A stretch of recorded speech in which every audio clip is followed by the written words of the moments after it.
The day I got the diagnosis that would eventually steal my ability to even grip a beaker, the tremors in my hands already a damning preview. My wife Sarah announced our life savings, every cent earmarked for the modified van and home care I'd inevitably need for my early onset Parkinson's were gone.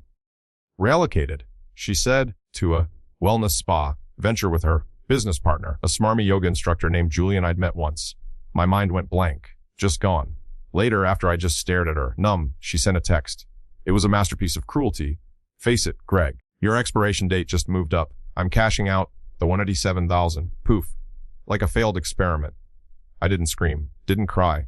The Parkinson's diagnosis had already felt like a physical blow, but this was a betrayal that hollowed me out. My hands trembled, not just from the disease, but from a rage so cold it burned. I managed to type a single shaky, okay. What else was there to say? The next 24 hours were a blur of despair and a strange, almost out-of-body calm. I called my colleague, David Chen, a physics teacher and my friend for 20 years. Need to crash, Dave, I mumbled. Big lab spill at home. He didn't question it. My couch is your couch, buddy. Come on over. He knew my voice. He knew something was terribly wrong. Looking back, the warning signs, the anomalous data points were all there. Sarah's sudden obsession with her phone, guarded like it held state secrets.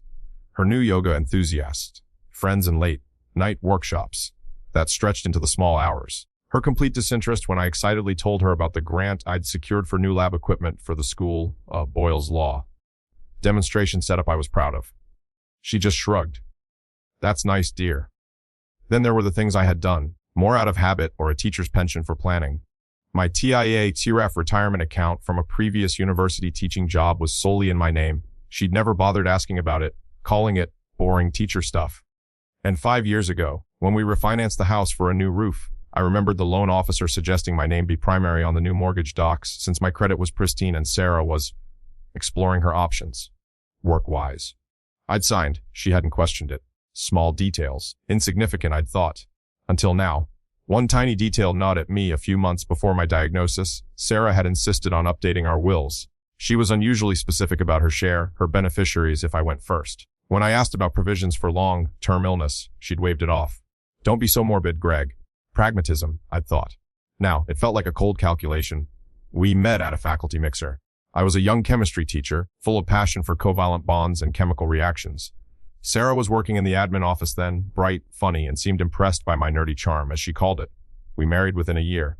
It felt right. The early years were good. Lots of laughter, shared dreams, weekend camping trips where I'd try to explain the chemistry of a campfire, and she'd playfully tell me to just enjoy the marshmallows. She was from a family that always seemed to want more, a bigger house, a fancier car. My teacher's salary, while steady, was never going to buy a mansion. I came from a line of educators. Fulfillment wasn't measured in dollars.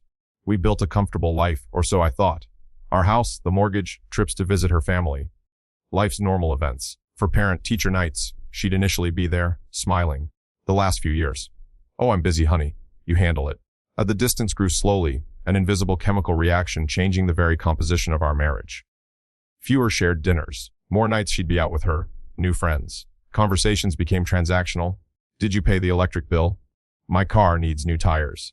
The spark, the catalyst that once made us, was gone. Her complaints about my boring life, my lack of ambition, the meaning lack of a six-figure income, became more frequent.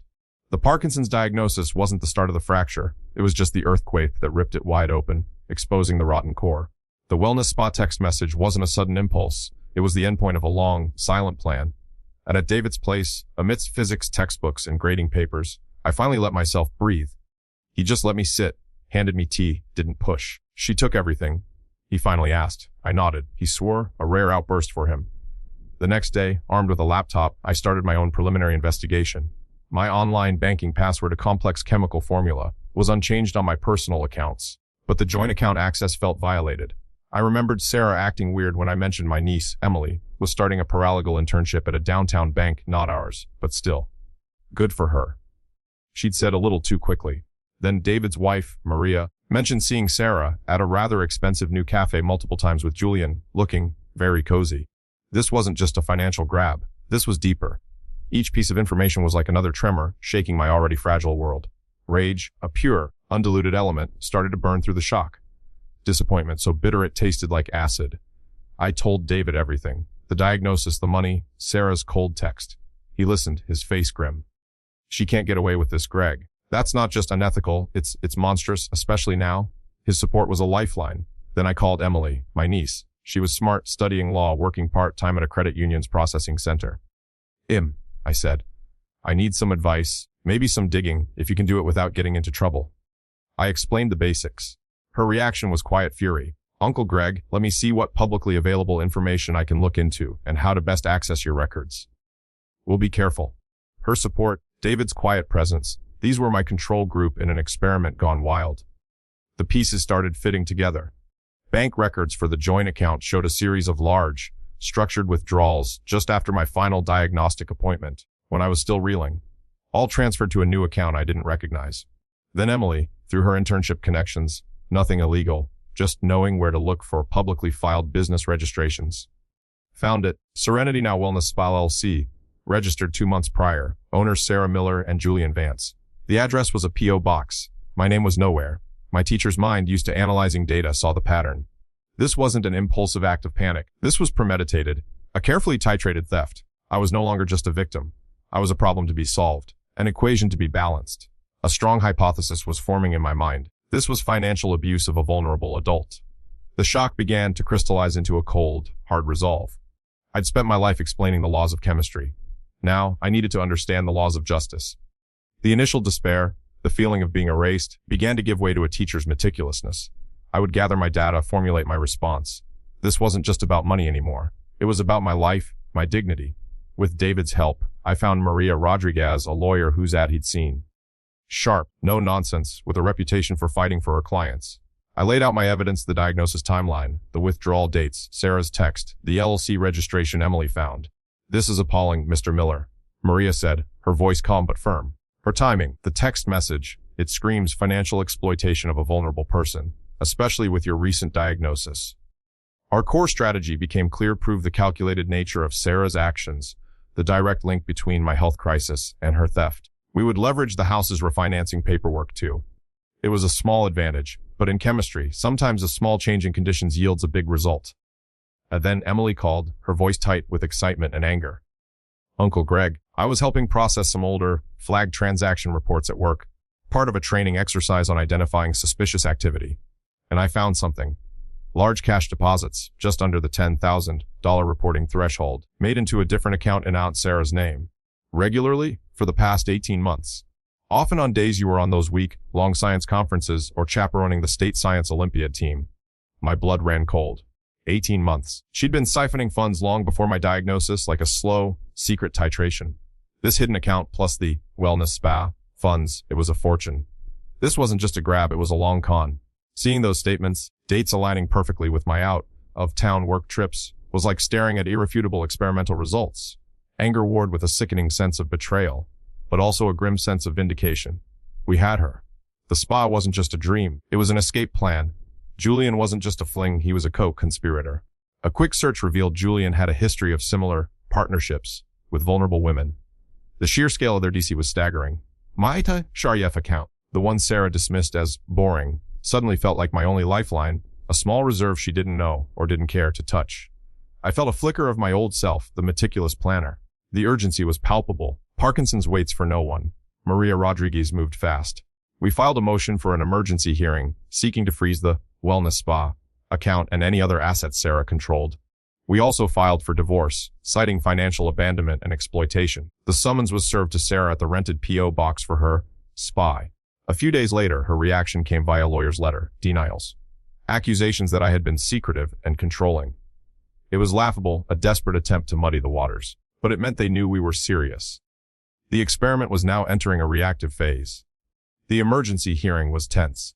Sarah and Julian were there, looking slick and unconcerned, with a lawyer who reeked of cheap cologne and expensive bluster. I wore my teaching suit, the one I wore for award ceremonies.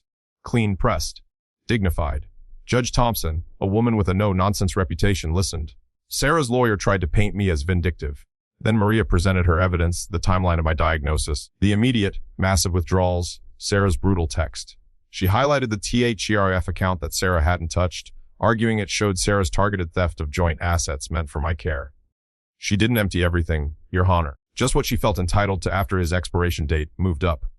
Maria even submitted my last school district performance review exemplary. This is a dedicated teacher, a respected member of the community, Your Honor. Then, Maria played her ace. We had subpoenaed Julian's phone records as part of discovery related to the LLC, and there it was, a series of texts between Julian and Sarah from the day after my diagnosis. Julian, as the old man finally kicking off, spot time soon. Sarah, tremors started. Doctor says progressive. He's a write-off. Transferring his care fund to our future. He won't need it for long. An audible gasp went through the small courtroom. Even Sarah's lawyer looked momentarily stunned. Julian went pale. Sarah stared straight ahead, her composure finally cracking, a slight tremor in her own lip. Judge Thompson's face was granite. "Ms. Miller," she said, her voice dangerously quiet, "your husband receives a devastating medical diagnosis, and your immediate response is to call him a write-off and loot your joint savings meant for his care, joking about it with your associate." The judge's eyes, cold as liquid nitrogen, fixed on Sarah. "I am ordering an immediate freeze on all accounts held by Ms. Miller and Mr. Vance, individually or jointly, including the Serenity Now Wellness Spa LLC. Furthermore, I am granting Mr. Miller temporary exclusive use of the marital home. The actions described here are, frankly, unconscionable." Sarah made a choked sound. Julian looked like he wanted the earth to swallow him. It wasn't a final victory, but the chemical reaction was decisively shifting in my favor. The relief was immense, almost dizzying. The full investigation, spurred by the hearing, laid bare the entire rotten scheme. Julian was a grifter who preyed on women. Sarah, blinded by greed and a desire for a life she felt I couldn't provide, had been his willing accomplice. The wellness spa was a shell, a money laundering front. The final divorce settlement was swift. I got the house, my pension, and 75% of the recovered joint assets. Sarah got 25% and a looming investigation by the DA's office for financial fraud against a vulnerable adult. Julian, he vanished, reportedly last seen heading south. Good riddance. Their relationship, built on greed, imploded. I sold the house. Too many ghosts, too many bitter precipitates of memory. I bought a smaller, accessible condo near David and my niece, Emily. It was time to design a new experiment in my life. The Parkinson's was progressing, but so was my resolve. My hands shook more, yes, but my mind was clear. My new life took an unexpected turn. With my teaching days behind me, I started an online science tutoring service for underprivileged kids. My voice, though sometimes softer, could still explain the wonders of the Krebs cycle or the elegance of an electron shell. I even started a small YouTube channel, Greg's Garage Science, demonstrating simple experiments. It wasn't the roar of a lecture hall, but it was something real. The disability insurance from my teaching career kicked in, a small but steady income stream. One of the biggest dividends was using a portion of the settlement to set up a scholarship for Emily's final year of law school. "You're going to be a hell of a lawyer, kid," I told her, my voice thick with emotion. "You already saved one client." Knowing I could help her, that my ordeal could fuel her dream, brought a measure of peace nothing else could. It felt like balancing a complex equation, finding an elegant solution. There are days when a wave of bitterness washes over me, but it passes. Sarah's betrayal almost destroyed me. The disease is a constant battle. But I'm still here. I find joy in a perfectly executed titration on my YouTube channel, in a student's excited, "I get it now," during an online session. I've learned that some variables in life are beyond your control. But your reaction, your methodology, that's up to you. Sarah thought she was ending a chapter. She was, but it was hers, not mine. Mine was just beginning a new, unexpected, but ultimately more authentic reaction sequence. Life, like chemistry, is full of transformations. Some are explosive, some are slow burns. But all of them, if you look closely enough, yield something new.